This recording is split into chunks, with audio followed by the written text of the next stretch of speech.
Bueno, sí, ya terminé. Dice, apenas estoy abriendo la aplicación. Para compañera. Y ahora los alumnos también en internet luego lo buscan. ¿Verdad? Estás haciendo trampa. Estás abriendo el internet. Ya estás sacando cuando menos haciendo las tintas. Es usar las tintas, ¿no? Tienes razón.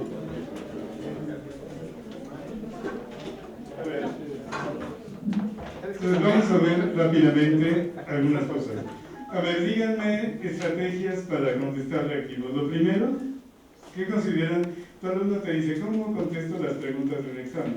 Primero, estrategia general. Leer y entender lo que te preguntan. Así de rápido, no lo leí todo, pero vi varios que pusieron Watson y Crick, que no tienen nada que ver con el código genético. O sea, la primera pregunta es, ¿cómo se descubrió el código genético? Tendrían que leer, ¿qué quiere decir la pregunta, ¿cómo se descubrió el código genético? Es el código genético, no la estructura del ADN. La estructura del ADN la descubrió, bueno, postularon Watson, Crick, Wilkins y Rosalind Franklin. No tiene nada que ver con la pregunta que hicieron ahorita. La pregunta es, ¿dirían que ustedes son personas desmotivadas que no les gusta contestar exámenes o son personas altamente motivadas que no saben nada de genética?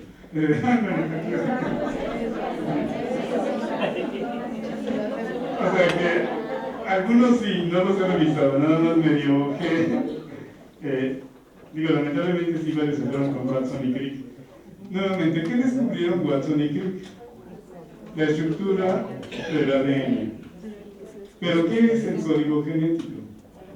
Porque la pregunta es, ¿cómo se descubrió el código genético?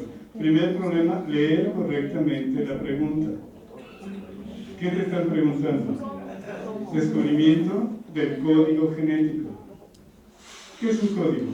Esa sería la primera pregunta. Porque de nuevo, ¿qué significa código?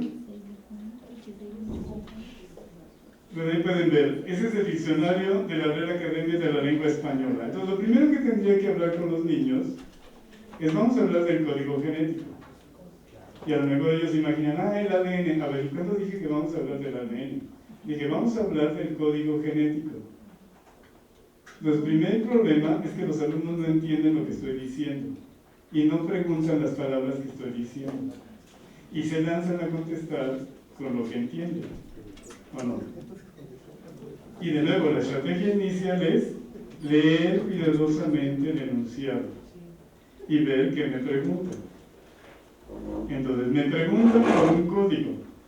Alguien podría decir, como dijeron acá, ¿a poco hay un código genético? Hay un código de algo así.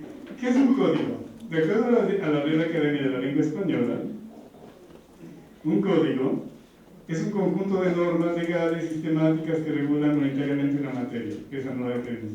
Recolección sistemática de varias leyes, tampoco nos sirve. Combinación de letras, números u otros caracteres que tienen determinado valor dentro de un sistema. Hay unas palabras y significan algo. Eso es un código. Hay un conjunto de signos que representan a otra cosa, en la relación que quieran. Ahí tendríamos que recurrir a Peirce. Hay un signo que iconiza, indica o simboliza a otro objeto. Hay un objeto representado por otro y tengo un código, ¿sí o no? Entonces, ¿cómo descubrieron ese código genético? Es un sistema de signos. Necesito entender el sistema de signos genéticos. ¿Qué significa? En el sentido de significar el ADN. ¿Qué significa el ADN? ¿A quién significa el ADN? Esa es la pregunta. ¿Y cómo lo descubrieron? Pues el problema que tendría aquí para la mayoría, aunque no lo revisé, nada más fue de ojo de rápido, es que la mayoría de los alumnos no me contestarían lo que pregunté, sino otra cosa. Y que no estaban pensando en un código, a pesar de que la pregunta dice código genético.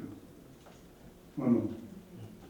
Entonces, ¿qué dice ahí también? Conjunto de reglas, libro manuscrito, y también en la misma Real Academia, abajo dice código genético. Clave de información contenida en los genes que expresa la correspondencia universal entre la secuencia de los ácidos nucleicos y la de las proteínas. Hay dos elementos, un esquema relacional. Hay un elemento que representa a otro, eso es un código también. Mesa. La palabra mesa codifica o simboliza al objeto universal mesa. No representa un objeto, representa un concepto, un esquema. ¿Ok? En el caso del código genético, ¿qué representa a qué? El ADN significa otra cosa que algo de las proteínas, que todavía no sabemos. Entonces hay un código que representa en el ADN la secuencia en las proteínas de qué. Todavía no queda claro, ¿eh? O sea, tenemos un código, por lo menos entre ADN y proteínas, ¿verdad? Bueno, código viene de codicilio, de latín, codicilium, o codicilium en latín clásico, no vulgar, que viene de codicilius, de codex, código. En derecho antiguamente y hoy en Cataluña toda disposición de última voluntad, pero en el otro es documento en que se contienen tales disposiciones. ¿Qué quiere decir? Que el ADN es como un documento que lleva información, lo podemos leer, pero ¿cómo se lee? ¿Cuál es el código para leer el ADN? Entonces tenemos que hacer esa analogía. En un código yo traduzco o leo la información de un texto en palabras o en conceptos, ¿verdad? Aquí en el ADN hay un texto escrito que representa la secuencia de aminoácidos en la proteína. ¿Cómo lo descubrieron? No es tan fácil. Hay una clave. ¿Qué quiere decir clave? Bueno, hay clave genética también para avanzar. La clave genética se refiere al código genético. Hay una clave. ¿Cómo descubrir la clave? Por ejemplo, la piedra Rosetta nos dio la clave para entender idiomas que ya no se hablaban. Porque en esa piedra, ¿qué había? El mismo texto en 3 idiomas. Como tú conoces uno, pudimos avanzar con los desconocidos, ¿verdad? Pero necesito por lo menos una palabra, porque si no, no sé cómo sería el código. ¿Cómo descubro palabras o una palabra del código si no tengo ni idea? ¿Cómo lo hicieron para descubrir el código genético? Es una pregunta de ciencia. La PISA evalúa el método científico, no el conocimiento de la ciencia, sino cómo se plantea un objetivo y cómo se busca. Lo que quiero que piensen es cómo buscaría una palabra en un código que no conozco. Comparando y contrastando. ¿Ahora qué puedo comparar?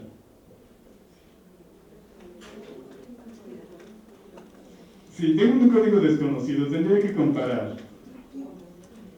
Por ejemplo, podría preguntarme ¿cuál palabra en un idioma que no sepan? A lo mejor llegas a Italia o Suecia.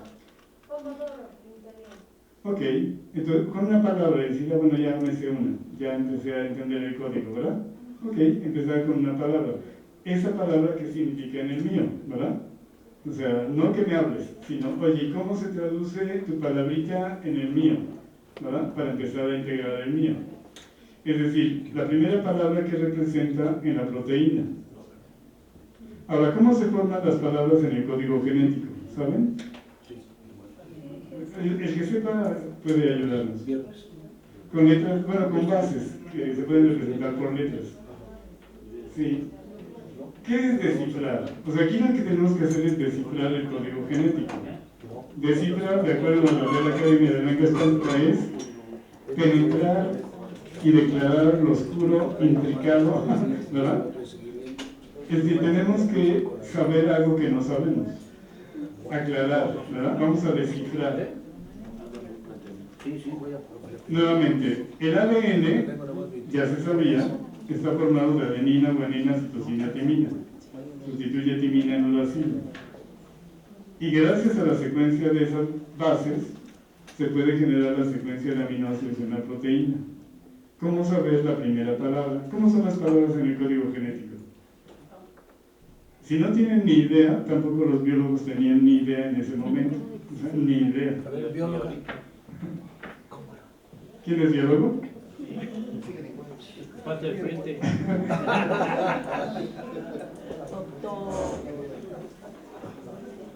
Bueno, lo que ya sabían en ese momento es que en los ribosomas se inserta el RNA en una región de codificación y en esa misma región, bueno, en ese mismo ribosoma, es traído un aminoácido por otra molécula más pequeña de transferencia, uno lo lleva y en la región de enlace lo va uniendo con los aminoácidos anteriores.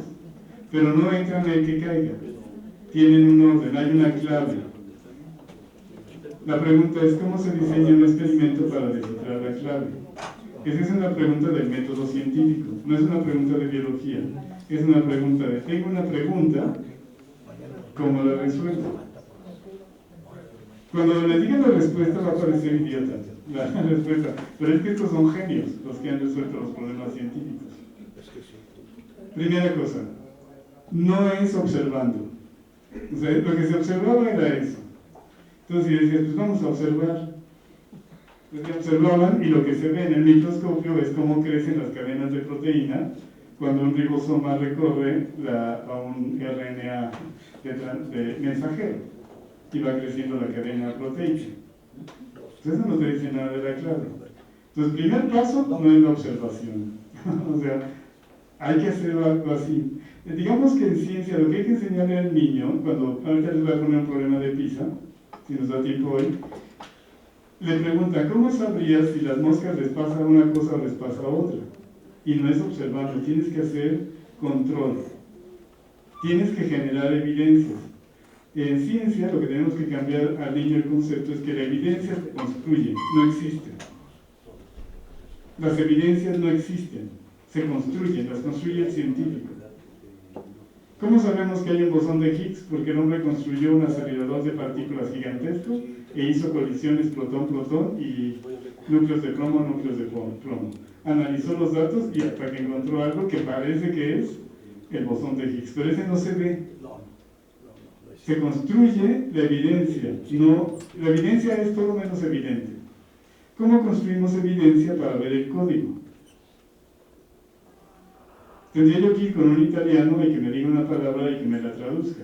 En la piedra Rosetta encontramos una clave con una palabra en griego, en egipcio, ¿verdad? Y lo pudimos traducir. Pero en el código genético, ¿cómo le pregunto a los ribosomas su código? ¿Cómo lo extraigo? Y no es fácil, hay que construir la evidencia. ¿Ok? Bueno, lo que hicieron en ese momento, sabían varias cosas. Sabían que el RNA es el que generaba las cadenas de proteína en los ribosomas. In vitro se pueden colocar ribosomas, en ese momento ya podían generar in vitro formación de proteínas con todo el instrumento. Los ribosomas, RNA y muchos aminoácidos. Y RNA de transferencia y que se muevan, ¿verdad? Los adecuados para generar proteínas. Se les ocurrió hacer sintéticamente una cadena de puro uracilo. Uracilo. Ponerlo en esta cajita in vitro, con los ribosomas, con todo, y resulta que la cadena que da de proteína solo tiene fenilalanina. Solo fenilalanina. ¿Qué quiere decir? Que la primera palabra que descubrieron es puro uracilo genera fenilalanina. De todas maneras, todavía queda la pregunta, ¿son de A2, de A3, de A4 o de A5 uracilos? Porque lo único que ves es que todo es fenilalanina, no junto a otro más que fenilalanina. Y esos es los datos como los mostraron. Una poliU, analizan, es poliuracilo, da fenilalanina. ¿Qué quiere decir? Que o sea, un montón de U's, solo da fenilalanina. Pero ¿de qué tamaño serán las palabras? ¿De 2, de 3 o de 4? ¿Cómo saber de cuántas es? Porque así podemos, ¿cuántas palabras podemos averiguar con este método? Teniendo, ¿cuántas bases dijimos que tiene la RNA? 4. ¿Cuántas palabras podemos descubrir? 4. Las que solo son U, las que solo son A, las que solo son G y las que solo son C, ¿sí o no? Y así vieron los primeros pasos y descubrieron 4 palabras. Lo que no sabían era el tamaño de las palabras. Pero descubrimos 4 palabras, ¿sí o no? Eso es un código. A ver, entonces piensen. Cuando respondieron la primera pregunta, ¿pensaron en eso o ni idea tenían y de todas maneras contestaron? Pero contestaron la primera, o sea, casi nadie la dejó en blanco. Así hacen los alumnos. O sea, el problema no es la motivación, ni el problema es... O sea, ustedes estaban motivados a no dejarla en blanco. Bueno, yo preferiría que dijeran no sé. Que pusieran no sé. O sea, pero el problema no es el conocimiento. ¿Sabes dónde falla el conocimiento básico? Seguramente la mayoría de los cursos que llevaron nunca vieron el código genético como se descifró. ¿Vieron la estructura del ADN? A lo mejor vieron las tripletas. Pero lo que no vieron es cómo le hicieron para descubrir el código genético. Bueno, entonces la primera parte estaba fácil. Ya que descubriendo una, era fácil ver la fenilalanina. Quiere decir que, bueno, ahora sabemos que son tripletas, en ese momento todavía no sabían. Ahorita vamos a ver cómo sabes si son de 2 en 2, de 3 en 3 o de 4 en 4. Ese es un problema para los de probabilidad y estadística. ¿Cómo podemos discriminar si las palabras son de 2 unidades, de 3, de 4 o de más? ¿Cómo descartas las posibilidades? ¿Ok? Bueno, después, como les dije, descubrieron que AAA da lisina, ¿no? Y así, 4 palabras. Pero ¿cómo sé si van de 2 en 2? ¿Qué tal si pongo AG repetido? Porque puedo hacer nucleótidos que lleven solamente, por ejemplo, ahí UCC, ¿verdad? O al de abajo UCC, UGA. Por ejemplo, si fuera GA, yo puedo construir GA. Si las palabras son de 2, ¿qué debo obtener? ¿De qué va a ser la cadena de aminoácidos? ¿De uno solo o de 2? Si es GA o AG, serían 2 cadenas distintas, pero del mismo aminoácido las 2. Unas que correspondieran a GA y otras que correspondieran a AG. Pero no fue así. Cuando analizaron los datos, no es así. Obtuvieron un diferente, 1 y 1 segundo, 1 y el segundo, 1 y el segundo. ¿Qué quiere decir que no va de 2 en 2? Porque si fuera de 2 en 2, no importa dónde empiece, o sería de uno o sería de otro. Pero no, obtuvieron uno sí, uno no, uno sí, uno no, así, alternados. ¿Qué quiere decir? Que probablemente el código sea de 3. Puede ser de otros, pero el 3 es más fácil. ¿Por qué? Porque sería AGA, GAG. Y que además, la palabra AGA no es igual que GAG, que codifica a otro. ¿Entienden? O sea que al descubrir un código genético no nada más tenemos, ya encontré una palabra, cifra y las demás. ¿Y cómo se lee? ¿Cómo se lee? ¿De 2 en 2, de 3 en 3 o de 4 en 4? Y lamentablemente eso es lo que no le damos en la clase de biología. Le decimos el resultado, pero no el proceso. ¿Cómo descubrieron eso? ¿Cómo llega Einstein a postular que el espacio-tiempo se curva? No nada más que dice que se curva, sino cómo, por qué, cuál fue su problema. A lo mejor los de física se explican, por ejemplo, se imaginó si estás en un elevador y se cae el elevador, un poco que se pierde la gravedad, ¿verdad? Y si estás en una balanza, en una báscula, marca 0, porque de repente adiós gravedad. ¿Pero por qué? ¿Cómo hizo ese experimento mental? ¿Ok? O sea, ¿qué es el pH? ¿A quién se le ocurrió medir el pH? ¿Por qué no pasa de 14? ¿Entiendes? O sea, no nada más decir, ya, ese es el pH. ¿Pero por qué? ¿Verdad? ¿Por qué no hay P cobre? ¿Por qué solo P de hidrógeno? ¿Verdad? ¿Qué es el pH? ¿Verdad? ¿Y por qué vale eso? ¿Por qué no tienen logaritmos? ¿Verdad? ¿Por qué no son de base 10? O sea, ¿por qué es la concentración molar en términos de logaritmos de base 10? Bueno, el pH es el logaritmo negativo de la concentración de protones en una solución. Pero el niño no lo entiende, nada más se lo aprende y lo repite. ¿Entienden? Entonces aquí lo mismo. De nuevo, ¿contestaron leyendo el problema o no leyeron el problema? ¿Pero qué pasó? ¿Entendieron otra cosa? ¿O no? Ahora ya que vemos lo de código, ya les queda más claro que es un código. Y que lo que estamos tratando de descubrir es cómo están escritos los aminoácidos en el ADN. Y están escritos por tripletas. Bueno, hay muchas posibilidades, ¿eh? De 2, de 3, de 5. ¿Y cuáles serían los resultados? ¿Dónde está la puntuación de las palabras? ¿En 2, en 3, en 5? ¿Cuáles son los resultados posibles si fueran de A3, de A4, de A5? Si yo pongo una cadena repetida de AG, AG, AG, ¿qué esperaría yo de aminoácidos leyéndolos de A2, leyéndolos de A3, leyéndolos de A4 o leyéndolos de A5? ¿Es lo mismo o va a cambiar el resultado? ¿Entienden? Y es cuestiones de probabilidad. Muchos de los exámenes de matemáticas de PISA son cuestiones de probabilidad y de determinación de frecuencias, de porcentajes o de lo esperado. Entonces, esto de genética sirve para entrenar esas situaciones. Pero si solo le das el resultado, estas son las tripletas, porque además luego nada más te dan la tablita, pero no te dicen cómo llegaron a ellas, ¿verdad? Y de nuevo, ¿cuáles son las posibilidades? Bueno, estos son los resultados de poliarginina, polilisina y poliglutamato con las alternancias de AAG, AAG, AAG. ¿Ok? De nuevo con lecturas de 3 en 3. Y entonces es analizar. A ver, yo puse esto y salió esto. Yo puse esto y salió eso. Ese es el método científico. El investigador no observa, manipula las variables y de eso resulta. Vamos a ver que PISA del 2012, eso encontró, por ejemplo en México, los estudiantes no son capaces de controlar variables. No son capaces de establecer un diseño de investigación en el cual se controlen las variables. ¿Cómo saber si las moscas se murieron porque el DDT ya no servía, ya era viejito, o lo que le echan, o fue porque eran unas moscas diferentes? ¿Cuál es el control que tienes de tus variables? Y eso evalúa PISA. Vamos a ver todos los términos que evalúa PISA.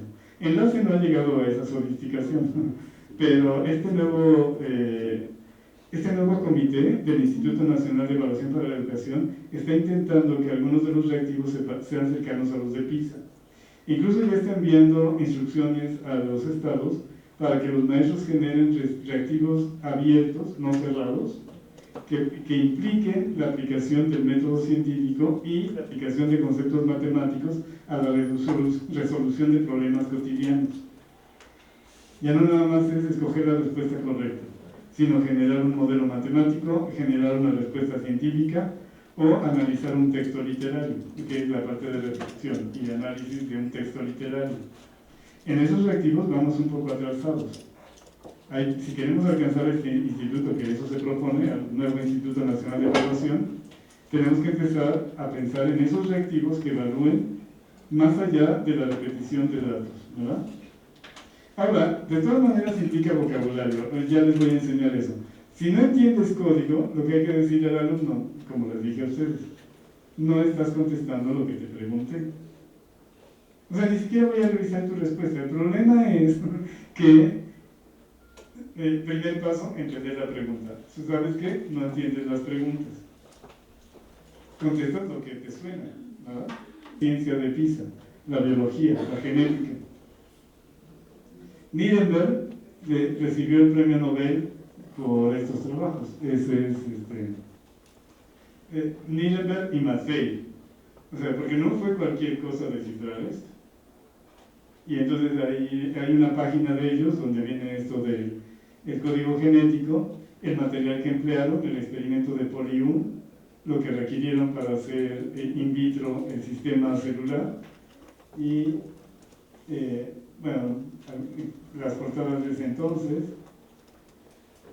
Y al mismo tiempo Severo Ochoa estaba trabajando, dice Nirenberg, preferí la calidad por encima de la competencia. No aceleramos los trabajos nada más para ganar. Quisimos hacerlo de manera rigurosa y estricta. Y aunque nos ganara Severo Ochoa, y en algún momento intentaron colaborar, pero no se pudo. y por fin descifraron el código y eso nos dio los 64 tripletas o colones que tenemos, ¿verdad? Ok, de nuevo es un ejemplo. ¿Qué tendría yo que hacer ahorita? No va a ser ahorita, va a ser pasado mañana. Les voy a volver a evaluar con las mismas preguntas. Y si siguen igual que hoy, quiere decir que por más que explicas, como que no les cabe...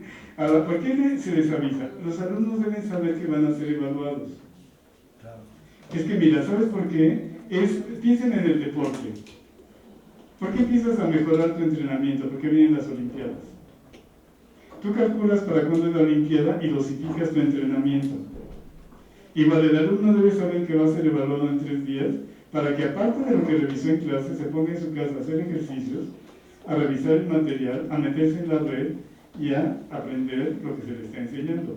Porque la enseñanza me toca a mí. A lo mejor muchos después de mi explicación dicen, yo no sabía eso, pero ya me ha quedado claro.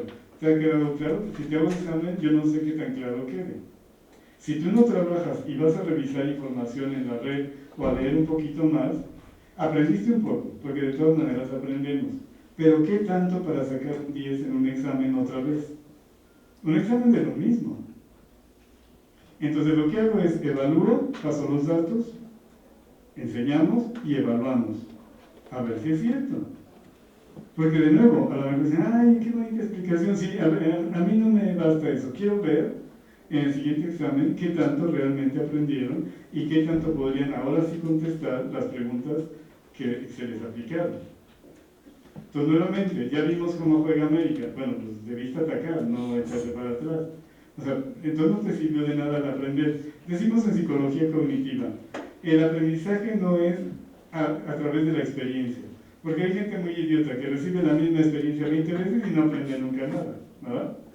Y llega la señora a terapia y te dice, es que otra vez sí le creí que ahora sí me amaba y por eso me acosté con él. Digo, ya te ha pasado 20 veces, digo, ¿a qué horas vas a aprender? O sea, es la experiencia inteligente, la experiencia analizada, ¿verdad? Entonces lo que tengo que hacer es, ¿qué quiero que aprendan? Bueno, lo que quiero que aprendan es qué es un código. ¿Qué es un código genético? ¿Qué se requería para investigar el código? Se requería poder hacer RNA sintético, extraer ribosomas y poderlos tener in vitro, manipular el RNA, poner lo que tú quieras, armarlo de una manera y ver qué pasa. ¿Ah? Controlar las variables, ¿cómo? Solo voy a poner uno, solo voy a poner A. Y así encuentro las primeras palabras. Es como si me encontrara una italiana, como ella me pone el ejemplo, y le dijera, ¿qué es? Oh, no, pues nada. ¿No? Oh, nada. Y entonces empezar a ensayar. Claro, en el idioma sería más difícil, pero decirle, a ver, mod B, encontré mod B. ¿Qué quiere decir mod B? No, en catalán. Mod B. Y él dice, no, mod B, muy bien. Mod B, ya sé 2 palabras. Entonces vas aprendiendo, ¿verdad? Necesitas una clave. Necesitas empezar a encontrar esta que querrá decir. Lo que haríamos buscar en el diccionario, ver la clave. Aquí no hay diccionario. Lo hicimos, lo construimos, ¿verdad? Ahora, ¿qué tanto aprendieron de eso? Esa es mi pregunta. No es la clase, sino la pregunta es, ok, ya me pasé media hora echando rollo y enseñando cosas. ¿Aprendieron los alumnos o me parece que aprendieron? La única manera, evaluar. Y enseñarle a los alumnos, mira, tú estabas acá y ahora ya subiste tantito, todavía te falta. Y luego volver a evaluar. O sea, a veces la evaluación requiere 2 o 3 aplicaciones. No creen que a la primera que hacemos ejercicios de estrategias de pensamiento, ya aprendieron. Necesito un entrenamiento. Para eso son las pretemporadas, para eso son las competencias centroamericanas y del Caribe, para prepararte a un entrenamiento, a una competencia más difícil. Y decíamos en la CEP hace 3 años, es que hay que empezar el entrenamiento ya, no cuando falte un mes. En un mes no nos da tiempo de entrenarnos con tanta seguridad. Y ahorita 2015 es como el pretexto, pero es a largo plazo. Debemos pensar a largo plazo. Y empezamos a entrenarles. Enseño, evalúo. Sin evaluación no puedo saber dónde van. Necesito volver a evaluar. Y vuelvo a preguntarle lo mismo, ¿qué es código? A lo mejor no entendieron qué es código, ni con la Real Academia, digo los alumnos, a lo mejor ustedes sí, pero los alumnos a lo mejor con su idioma limitado, su lenguaje limitado, con todo y que les puse la definición y algunos hasta la copiaron 20 veces, y les vuelves a preguntar y dicen, o sea, perdóname, usa palabras adecuadas, ¿verdad? Ya les voy a poner ejemplos de libros de primaria, de la SEP, que los maestros no explican las palabrotas que vienen en los libros de primaria. Por ejemplo, más con respecto a los climas, que te hablan de árboles que en tu vida los conoces, o sea, a lo mejor dices, ese es el árbol ese, pero no sabía que se llamaba así, y no te explican ninguna palabra, y luego te examinan como si supieras todo eso. Bueno, ahí cuando le avisaron por teléfono del premio Nobel, o sea, este trabajo no fue cualquier cosa, ¿verdad? Requirió inteligencia. A ver, sí o no, ya después de la explicación, wow, qué fácil estaba saber la primera palabra, ¿o no? Pero después de que ya lo hicieron ellos, ¿o no parece como sencillo? O sea, en términos intelectuales, pensarlo no era tan difícil, hacerlo fue más difícil, pero pensarlo, sí, nada más pongamos una base y veamos qué amino ácido sale. Ahora juguemos con las bases y veamos qué combinaciones salen. Ahora hagamos un modelo de A2, un modelo de A3, un modelo de A4, juguemos con las probabilidades, las combinaciones, es lógica combinatoria, ¿verdad? Entonces, de la combinación a esta debería salir cuántos aminoácidos diferentes. Palabras de 3, ¿verdad? Que no se repitan o que se repitan. Jugaron con todo eso, que se repitan. Entonces, 4 por 4 por 4. Que no se repitan, 4 por 3 por 2, ¿verdad? O sea, es lógica combinatoria con permutaciones y sin permutación. Un método de investigar cosas. Entonces tenemos que retomar las preguntas de los alumnos en clase. Nosotros trabajamos hasta desde kinder. Entonces un niño llega y pregunta, ¿por qué vuelan las moscas? ¿Y qué dice la maestra o la mamá? Pues porque tienen alas. ¿Y por qué tienen alas? Ay, pues porque sí. ¿Pero por qué? Ay, mira, a ti te dio hocico, Diosito, y le dio alas a la mosca, ¿verdad? Y ya. La pregunta de por qué tienen alas las moscas es un problema de embriogénesis, es un problema genético. ¿Por qué en el desarrollo embrionario de la mosca de repente en el abdomen le salen estructuras de ala? O sea, ¿cómo hay esta diferenciación celular? ¿Con qué controla el ala la mosca? ¿Con un sistema nervioso? ¿Tiene sistema nervioso? ¿Es muscular el control de las alas? O sea, no es un problema trivial. ¿Por qué vemos eso de ese colorcito? Ay, porque así lo pintaron. No es un problema de fisiología de la visión, de conos y bastones, y de física de superficies, de la absorbancia y lo que refleja la pared, y mi capacidad visual de fotopigmentos que tengo en la retina. Los niños no hacen preguntas triviales, pero como dice Perkins, en la escuela inteligente, no hacemos niños inteligentes porque les decimos, esta es la respuesta, no, ni siquiera es. O sea, ni siquiera es la respuesta. ¿Entienden? Por ejemplo, ¿cómo es la evolución? Ese es un tema central en PISA, la evolución. ¿Cómo sabemos cuáles son? No vamos a hablar acá, porque tengo una presentación también. ¿De dónde vienen delfines y ballenas? O sea, son mamíferos adaptados ahora al mar.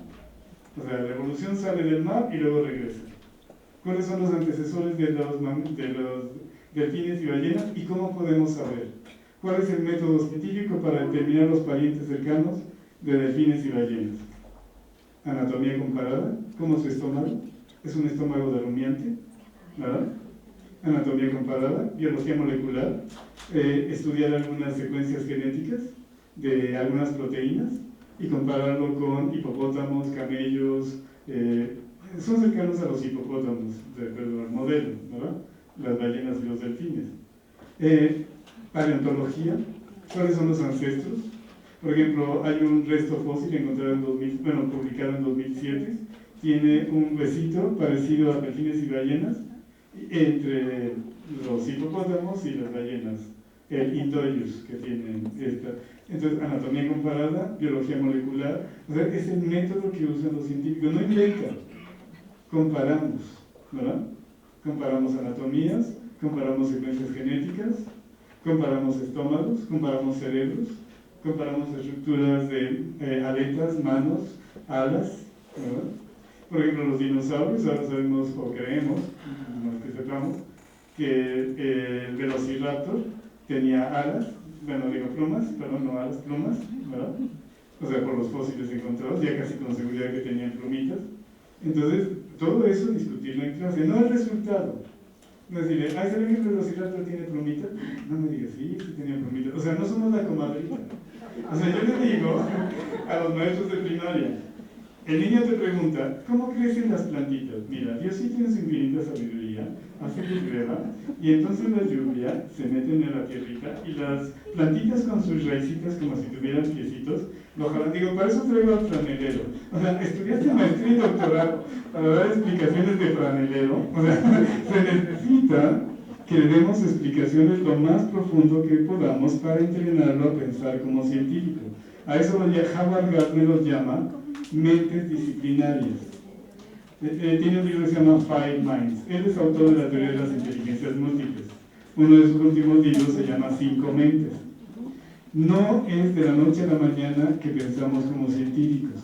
Es un proceso de entrenamiento. Y cada tema que podemos discutir en química, física, biología, el que nos guste más, porque tampoco cada tema lo vamos a discutir en profundidad para ver el método científico.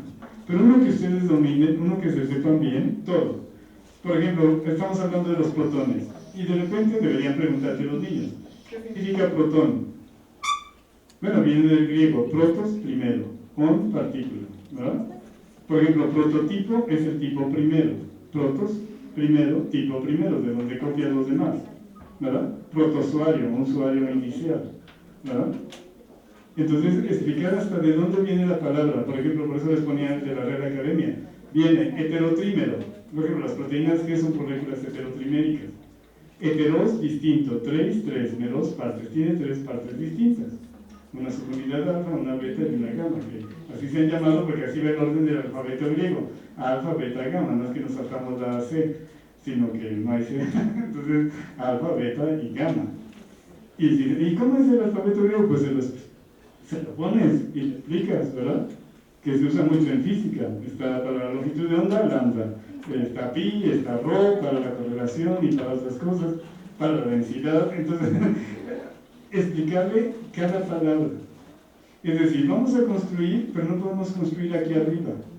Tus alumnos quieres llevarlos aquí, pero no saben qué es anión, ¿verdad? ¿Qué es una sal? Ah, bueno, un anión con un catión. Ah, buena onda. ¿Y qué es un anión? No, qué bueno. O sea, no, o sea, es terrible. No saben, cada palabra, su raíz griega, su raíz latina, si se puede, de dónde se usó, ¿verdad? Porque además eso le da más confianza. Hay un libro muy bonito de las ecuaciones de Maxwell, las 4 ecuaciones grandes de Maxwell, y bueno, basadas en, se me fue en la anterior, que es más importante, pero es que no hacía tantas matemáticas. ¿Quién descubrió las leyes estas? Bueno, ahorita me acuerdo. Pero Maxwell las matematizó.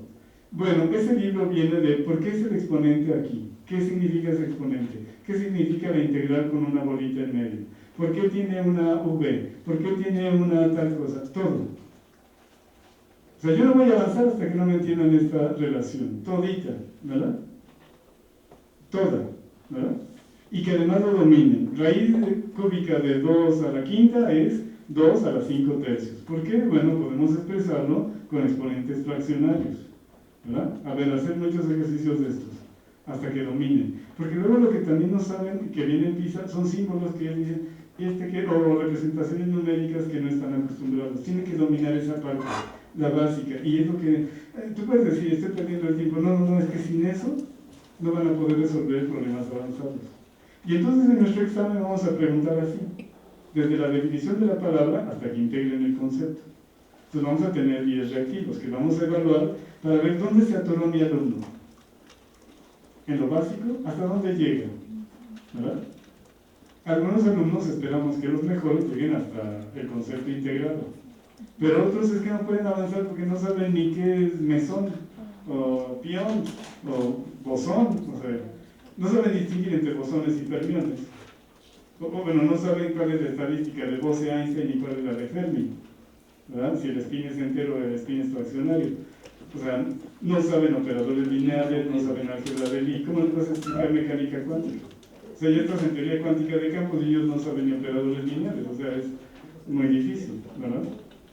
Entonces tenemos que empezar así. Bueno, les voy a poner varios ejemplos. Nosotros usamos matrices. Ahorita a ver si me da tiempo, es que déjenme ver, a las 6 me dijeron que terminamos, ¿verdad? Está bien. Les voy a poner un ejemplo de nuestro libro para ir avanzando lo más que podamos ahorita.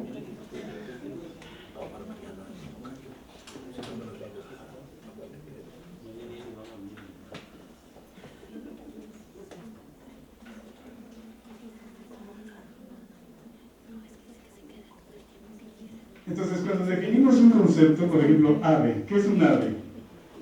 A medida que avanza el niño, empieza a discriminar ave, ¿verdad? De pez, por ejemplo, ¿qué es un ave? Y generamos una matriz. Hoy pensamos en psicología cognitiva que un esquema tiene varias propiedades o atributos, y a medida que avanzamos en nuestro desarrollo conceptual, le asignamos más propiedades. Yo puedo, por ejemplo, decirle al niño, explícame qué es un ave, y ponerle un punto por cada uno de esos elementos que asigne a la palabra ave. ¿Ok? Que me diga, es un animal, bueno, ya avanzamos, pero también el pez, no me has dicho nada. Algunos de estos rasgos son informativos, pero otros son discriminativos, y eso le falta al estudiante, discriminar de otros. Por ejemplo, si tú le preguntas, ¿qué es el cloruro de sodio? Una sustancia. Bueno, no se la puedes poner mal porque tiene razón, es una sustancia, pero todo es una sustancia casi. O sea, que casi no te ha dicho nada. Es informativo, pero no discriminativo, ¿verdad? Por ejemplo, ¿qué es una proteína? Una sustancia. Bueno, pues sí, está bien, ¿o no? No le vas a decir, no, estás de los nervios. No, tienes razón, pero dime más, ¿verdad? Y es una molécula. Bueno, ya avanzaste, pero el agua también y no es una proteína, ¿entiendes? O sea, necesito más datos. El conocimiento se construye con estructuras que van incrementándose y haciéndose más discriminativas de lo que es junto. Porque, por ejemplo, te dices, ¿qué es un quetzal? Es un ave. Y ya te dice, sí, así ¿cómo vas a entender? O sea, un ave puede ser un pingüino, un avestruz, un águila. O sea, ni siquiera te imaginas el tamaño. Casi no te ha dicho nada. O sea, un quetzal es un ave. Bueno, sí, ya me diste un dato, pero muy general. ¿Entienden? Necesito, para que haya conocimiento profundo, ampliar mi esquema. Es un animal, vertebrado, ovíparo, pero los peces también, ¿verdad? Entonces, y todo eso lo comparten aves y peces. O sea que si yo estoy tratando de explicarle al niño la diferencia entre un ave y un pez, y le digo, es un animal vertebrado ovíparo, pues los dos siguen siendo iguales, ¿o no? Ya si empiezo, bueno, este tiene plumaje, pico córneo. Ah, bueno, ya me imaginé que no es Nemo, ¿verdad? Ya Nemo está destruido, ¿verdad? Es decir, este es un pececito, pero no tiene ni plumaje ni tiene pico córneo.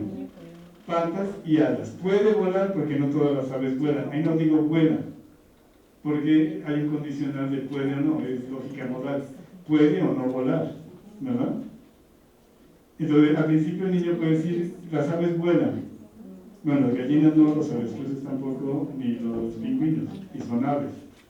Entonces, en vez de decir vuela, es puede o no volar, es un rasgo modal, ¿verdad? Es posible o no que vuele. ¿Entienden? Y luego también tiene amnios y alantoides, ¿verdad?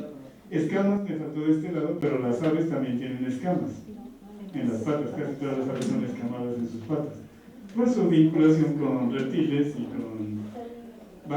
¿Sí? Entonces, ok. Ok. Entonces igual los peces, ¿qué distingue a los peces? ¿Verdad? Entonces fíjense que en los exámenes sí nos conviene, por ejemplo, de química.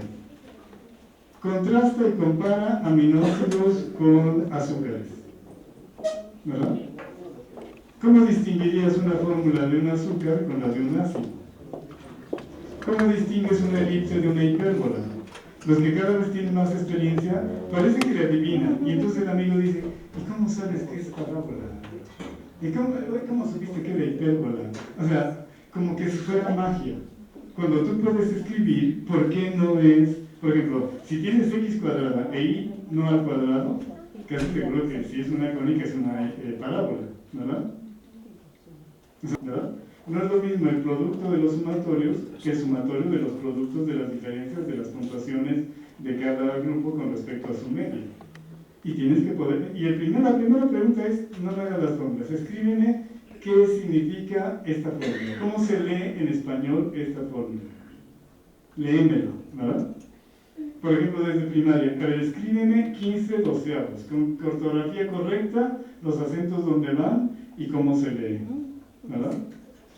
La integral definida, ¿verdad? O el sumatorio desde i igual a 1 hasta n, ¿verdad? Y que lo lea, así que lo lea, que sea capaz de leer la simbología matemática. Y uno de los reactivos del examen es, léeme eso, ¿verdad? Que me explique por qué dice que ese es un triángulo rectángulo y uno no rectángulo. ¿Qué es la hipotenusa? ¿Verdad? Pues esa, no, pero esa, ¿cómo sabes qué es esa? ¿Verdad? La que está frente al ángulo recto, la que no es los catetos. ¿Qué hacen los catetos? Forman el ángulo recto, escríbelo. Los catetos son las líneas que forman el ángulo recto en el triángulo rectángulo. Antes de que me despegue a ver, explícame, ¿identificas el triángulo o ni idea? ¿No? ¿Cuál es la fórmula acá? Te pregunta cuál es la fórmula acá porque no sabe que es un triángulo rectángulo, porque no sabe que es un vector y no sabe aplicar las funciones trigonométricas a calcular los vectores unitarios en un sistema de coordenadas cartesianos. Necesitamos darle vocabulario. Ustedes se equivocaron por el vocabulario, no por el desconocimiento. Si ustedes hubieran entendido la mayoría código genético y no lo hubieran visto, decir, le puedo contar cómo descubrieron el ADN, eso lo hizo Watson y Crick, pero ya me estarían contestando que están contestando otra cosa. Pero como no queremos mostrar nuestra ignorancia, contestamos aunque no sepamos, y ningún alumno se atreve a decirte, no entendí, no entendí que es un azúcar, ¿me puedes explicar otra vez qué es un azúcar? Y como no lo voy a preguntar, mejor lo pregunto. Primera pregunta, ¿qué es un azúcar? Primera pregunta, ¿qué es un protón? Primera pregunta, ¿qué es cateto? Primera pregunta, o sea, el vocabulario, ¿estás usando el vocabulario y ya tienes? Léeme cómo se lee esta expresión matemática. Subráyame los términos semejantes, ni siquiera los unos. Márcame los términos semejantes. ¿Semejantes a quién? Un problema que se puede resolver haciendo un examen rápido de reactivos sencillos donde yo verifique la comprensión de los conceptos básicos. Antes de correr, conceptos básicos. Por ejemplo, para los de literatura, sociología y lo demás, de repente podemos hacer un reactivo. A ver, dime por qué las feministas histéricas se les ocurre hablar de violencia de género, si esa palabra es incorrecta en español. Como dicen los de la Real Academia de la Lengua Española, al ratito va a haber violencia del subjuntivo y violencia del indicativo. O sea, el género es un accidente gramatical, es violencia sexual, pero les espanta la palabra sexual. Género se refiere a otra cosa, ¿verdad? O sea, el género, número, modo, tiempo, en fin, son accidentes del verbo o del sustantivo, ¿verdad? Pero no entienden eso, ¿verdad? Entonces, primera parte, a ver, explícame correctamente la palabra. Por ejemplo, intersecar y no intersectar. O sea, que digan intersecan. De repente ya están escribiendo, a ver, así no se escribe, ¿verdad? Entonces, todo, evaluar. Y entonces hacemos una prueba, como ahorita les enseñé, así brevemente. Si nada más les pregunto, ¿cómo se descubrió el código genético? Esa sola pregunta no me da la clave de qué están entendiendo. Cuando revises si entendieron qué es código, porque ustedes me contestaron qué es código. Si yo veo que la mayoría de ustedes contestó bien qué es código, la pregunta es ¿por qué entonces contestan otra cosa en la pregunta código genético? ¿O no? Pero si yo descubro al revisar los exámenes que ni siquiera saben qué es un código, digo, no, pues ya por ahí, o sea, por ahí llevan mal, ¿o no? Entonces tengo que empezar desde código. ¿No? Los códigos tienen palabras, los códigos tienen signos, y entonces construimos, ¿ok? Bueno, ya con esto, entonces lo que hacemos es una matriz, que puedo hacerlo como con unos y ceros, ¿verdad? Por ejemplo, una vez que yo sé que un ave y un pez son un animal, ya no tengo que explicar qué es animal si el niño sabe que es un animal. O sea, en computación, los que ven computación en programación orientada a objetos, se habla de herencia. Una vez programada la clase superior, la clase subordinada hereda los rasgos de arriba. Ya no tengo que volver a programar animal. Entonces, si el niño sabe qué es una cuadrática, pues ya le digo, esta es una cuadrática. Pero si yo le explico es una cuadrática cuando su noción de cuadrática es nula, no le expliqué nada. O sea, le estoy hablando en chino. O sea, es una cuadrática, bueno, o sea, ¿qué es cuadrática? Explícame qué es una cuadrática. Cuando yo tenga el esquema de animal, por ejemplo, A, B y P son un animal. ¿Qué es un animal? Si ya está programado, un animal es un ser vivo, orgánico, sensible, capaz de moverse, tiene meiosis gamética, presencia de colágeno, eso distingue a los animales de las plantas, ¿verdad? Y además tiene estadio embrionario de blástula, entre otros rasgos, algunos cada vez más especializados. Pero si le digo, es un animal, y dice, ¿qué es un animal? Está vacía esa clase, o sea, me estás pidiendo que entienda un concepto con otro que no entiendo, está vacío. Lléname ese concepto porque si no, y cuando evalúe, vas a tener que evaluar desde la categoría mayor. ¿Sabes qué es un animal o ni idea? ¿Verdad? Ya cuando tengas animal, te pongo puntitos. Cada uno de esos aspectos es un puntito, ¿verdad? Y ahora sí ya sigo. Ahora, ¿qué más es un ave? Y animal, como ya habíamos visto, todos sus rasgos, unos que son comunes, vertebrados, ¿verdad? Uno controla su temperatura interna, el otro no, ¿verdad? Son capaces de moverse los dos, bueno, como ya vimos, patas tiene uno, el otro no, pico, agallas, amnios, alantoides, y podemos hacer una matriz, ¿verdad? Incluso en el examen puedo poner la matriz, es decir, marca los rasgos que sí corresponden a este o no. Por ejemplo, ácidos grasos, aminoácidos y, no sé, nucleótidos. Llenan los rasgos, son compuestos de carbono. ¿Cuáles? Debería marcar todos, ¿verdad? Algunos pueden poseer, por ejemplo, el ADN, tiene puentes de hidrógeno. ¿Qué es un puente de hidrógeno? O sea, le estás explicando con conceptos que no tiene bien explicado. Entonces, de nuevo, en el examen empiezo desde, ¿sabes qué es un puente de hidrógeno? Fuerzas de Van der Waals, ni idea que tienes, ¿no? A ver qué es eso, ¿verdad? Y que los vaya definiendo. ¿Qué es inercia? Dices, es la masa inercial. ¿Qué es inercia? O sea, perdóname, es que no sé qué es eso. De nuevo, te explican más despacio cuando te dan chino que cuando te dan química. En chino te explican cada palabra, cada simbolito. En química corren, ¿verdad?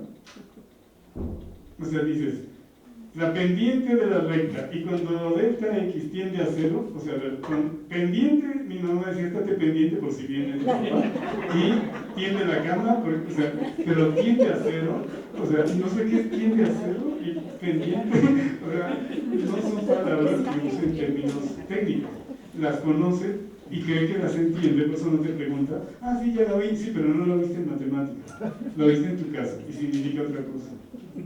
Entonces tienes que contextualizarlas. Y ya con esa matriz te permite hacer tu rúbrica.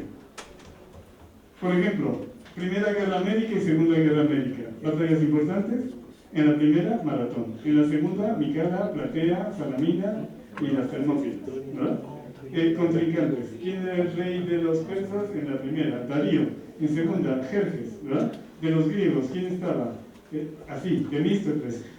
Hacer una tabla de comparación y contraste, ¿verdad?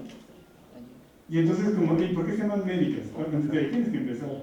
¿Qué significa guerra médica? ¿Verdad? Bueno, para Heródoto y todos esos es contra los medos. Incluso Jerjes y Darío son de ascendencia meda. ¿Verdad? Entonces vienen de los medos, para los griegos los persas son medos. Y por extensión son guerras médicas, así las llama Heródoto, ¿verdad? Entonces, desde el término, ¿por qué se llaman médicas? Porque si no le queda la idea de los hospitales peleándose, no sé. Entonces, sí, yo por eso, por ejemplo, lo que calculo un nivel de habilidad. Generalmente con alumnos de secundaria prepa, el nivel de habilidad podemos tomarlos de su promedio. Eso quiere decir que yo espero más de los de promedio alto que de los de promedio bajo. Y la curva me representa así. Yo espero mejores respuestas a nivel alto, bueno, los de alto, y menos probabilidad de respuesta en los de nivel bajo. Eso se llama curva característica del reactivo. En este caso, como voy a tratar de ver si podemos armar a partir de sus datos eso, yo esperaría que los de mayor experiencia docente y mayor nivel educativo tengan mejores palabras en el uso de al usar esas palabras en sus respuestas. Y que entre menos experiencia docente o menos nivel educativo, sus explicaciones sean más sencillas y menos exactas. ¿Ok? Eso yo esperaría. Y por lo tanto puedo evaluar también diferencialmente. O sea, exijo más a los que tienen más. De tal manera que como es un grupo heterogéneo, también esperaría mejores respuestas de alguien cercano a biología y menos exactitud en lo biológico, aunque puede haber mejor expresión en los de literatura, ¿verdad? Eso también tengo que tener en cuenta. Pero ante una pregunta como persona docente, sí uno espera que no hablen como franeleros. O sea, sí yo no esperaría explicación de franelero, sino esperaría una explicación conceptual, por lo menos bien hilada, ¿verdad? Y eso sí lo puedo calificar porque hago esa matriz de cuenta. ¿Qué conceptos emplearon adecuadamente, ¿verdad? ¿Quién sí empezó a decir algo de un código? ¿O quién en la primera pregunta no usó, ni siquiera relacionó con código? O se fueron con Watson y Crick, o dijeron otra cosa, y nadie dijo, bueno, en un código tal cosa, o sea, el código genético debe ser una clave genética, ¿verdad? Entonces, eso esperaría. En realidad ustedes también deben hacer eso con el grupo. Ustedes tienen un grupo heterogéneo. No pueden esperar después de la primera explicación de cálculo diferencial que todos los alumnos contesten igual. Uno espera que si vio bien la clase, inmediatamente se note una respuesta mejor en una evaluación inmediata de los de promedio alto en matemáticas y una respuesta menor, de probabilidad menor de corrección en los de menor respuesta. Pero conforme avance mi proceso de enseñanza-aprendizaje, esa curva debe irse hacia arriba desde los de abajo. Eso quiere decir que lo hice bien. En general, miren, lo que nos pasa es esto. Como yo trabajo conceptos difíciles, por eso no nos sirven los programas de evaluación de respuesta al reactivo. La respuesta inicial es 0. O sea, no importa qué tan bueno seas, todos contestan abajo. Eso no me puede permitir calcular un criterio de habilidad con los programas ya establecidos de curva de característica del reactivo. Entonces, por eso uso las calificaciones. Conforme avanzo, la curva empieza a crecer así. Pero al final les voy a enseñar varias curvas. Si mi enseñanza fue buena, debe subir ya también esa otra parte. Y después de un mes, no solamente los buenos deben saber factorizar, todos deben factorizar. A lo mejor todavía se me cuelgan un poquito los de abajo, pero mi objetivo es subir la curva hacia arriba, de todos, ¿verdad? Pero si lo estoy empezando a hacer bien, pues espero que los estudiantes buenos en física mejoren rápido en física. Los buenos de biología mejoren inmediatamente en los nuevos conceptos de biología. Entonces tomo un parámetro de habilidad anterior. ¿Ok? Entonces sí, no espero lo mismo de todos. Esa es la ventaja de la evaluación. Es diferencial. Y también me permite ver, y a lo mejor un concepto luego a todos, pero a lo mejor otro, ni siquiera los de altos promedios lo están entendiendo. O sea, de cuenta, los conceptos básicos, hasta luego al otro día se hace evaluación y todos contestaron muy bien. Entonces, bueno, en eso lo llevamos bien. Pero otros, digan, ni se levanta tantito la curva, quiere decir, no, se me hace que estoy explicando mal, es que ni los buenos están viéndonos aquí, porque a lo mejor sacaron 9, sí, pero ese que les falló, quiere decir que ese reactivo es difícil para, esa comprensión no se ha alcanzado ni siquiera en los de promedio alto. Entonces estas curvas me permiten distinguirlos. A lo mejor les puse un texto tan difícil en literatura que ni los que llevan 10 en literatura me hicieron un buen trabajo. Todos lo hicieron mal, ¿no? No entendieron la idea del autor. ¿Qué quiere decir? Que el texto es difícil hasta para los buenos, ¿no? Salen muy bajo. En cambio dices, bueno, les voy a dejar un texto difícil, pues tú esperas una curva así. Los que sacan mal en literatura siempre, pues no lo van a entender, pero que los buenos te den respuestas adecuadas. Y entonces te digo, esas curvas que usamos nos permiten en el propio salón establecer ese proceso de aprendizaje del alumno. Y lo hicimos con mi hijo tiene maestría en computación y nos hizo una aplicación para Excel. con algoritmos genéticos y nos saca en Excel, se tarda un poquito, son más rápidos los paquetes, pero bueno, para que no tengas que comprar ninguno, con tu aplicación de Excel, metes los resultados y te da la curva, reactivo por reactivo, inmediatamente tú metes los resultados en unos y ceros, por ejemplo, de la anterior, que viene...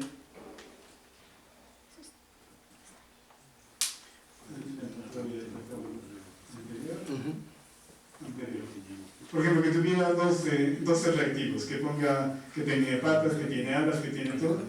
Tú metes los datos y te tardan unos segunditos, bastantes segunditos, porque hace las gráficas, pero te da las 12 gráficas. Reactivo por reactivo. ¿Quiénes identificaron patas? ¿Quiénes identificaron escamas? ¿Quiénes identificaron así? Entonces puedes ver dónde ya todo el grupo identifica bien característica vertebrado. Pero con la regulación de temperatura, unos sí y otros no. Y unos, ni siquiera los buenos, o sea, están entendiendo o asignando ese concepto. Entonces todavía tienes que repasar esa idea. Entonces así puedes detectar en dónde se están quedando. Por ejemplo, de repente es increíble que en primaria te dicen, la raíz cuadrada no importa. Perdóname, para áreas, para teorema de Pitágoras, para muchas cosas, si no tienes calculador en el examen, calcular el área imaginal del área está difícil, ¿verdad?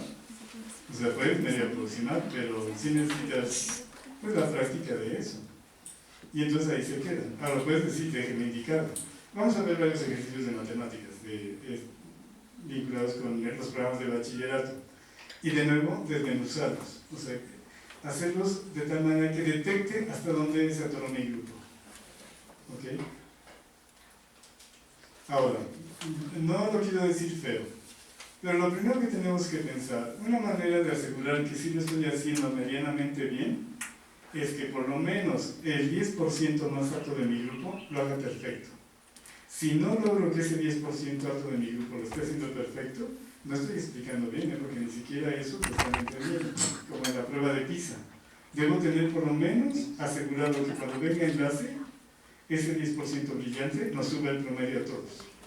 Digo, me importa todo el grupo, pero un indicador de que no voy bien es que ni los buenos me estén haciendo buenos resultados.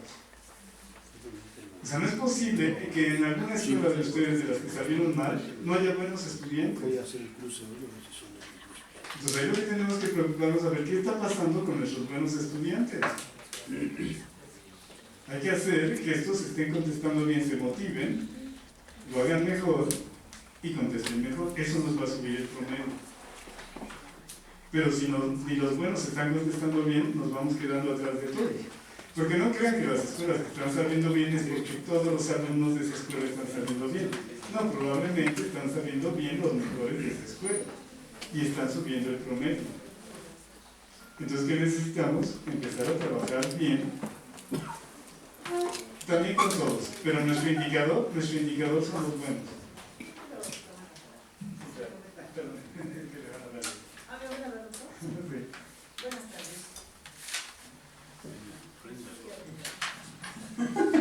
Buenas tardes, compañeros. Mire, soy Rebeca López del plantel 15 y a mí sí me preocupa un poquito que los niveles académicos de los alumnos no están altos, pero no se debe a nosotros, es el sistema. El Profordens ahora pide que evaluemos a los alumnos a través de productos, conocimientos. Entonces los evaluamos con un examen y tareas y presentaciones, y todo eso hace que el alumno no tenga muchos exámenes. Cuando nosotros nos dedicamos en matemáticas, yo soy del área de matemáticas, a aplicar exámenes, el mismo director se encarga de decirnos que tenemos que revisar o una libreta o que el alumno entregue un trabajo, un producto. Y entonces sí estamos dentro de Profordens porque estamos nosotros calificando producto, conocimientos y qué desempeño. Perdón, vamos a usar nada más el tuyo, ¿no, doctor? Para que no haya interferencia, por favor, porque es muy interesante. Sí, Perdón. Sí, entonces yo sí me preocupo porque al evaluar nosotros el producto, las tareas, el desempeño, todo lo que hace todos los días, y el examen, pues una porción solamente se evalúa con exámenes.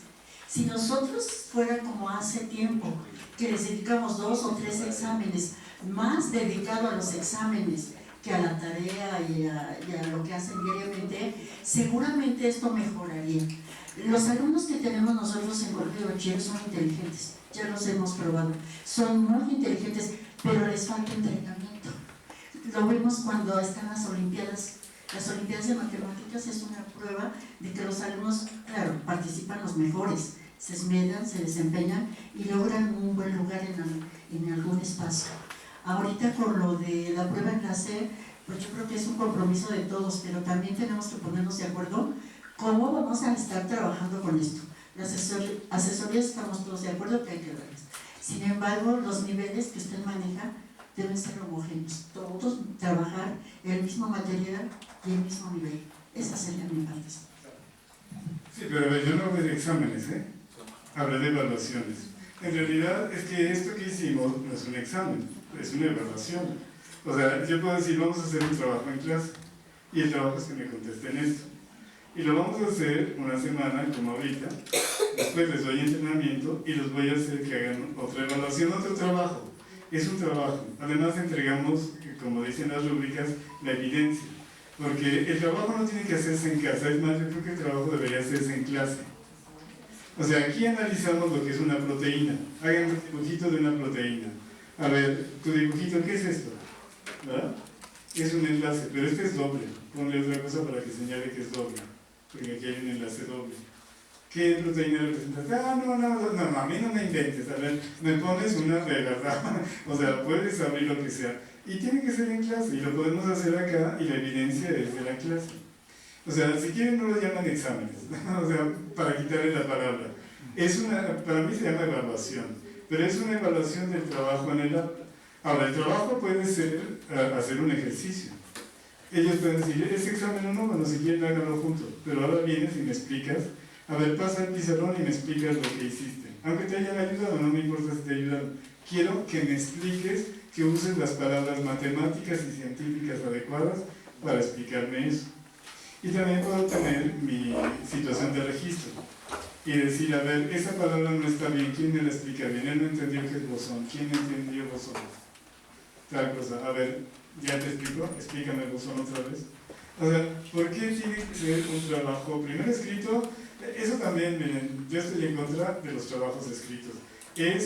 Hay muchas cosas que leer muy importantes, hasta Pérez Reverte, que vino a México apenas, como para estar leyendo trabajos idiotas de los alumnos o trabajos que nada más copiaron lo mismo de internet. Ustedes solitos se castigan y se llevan 80,000 trabajos a su casa en lugar de poder ver el final de una serie de televisión, ¿no? O un partido de fútbol.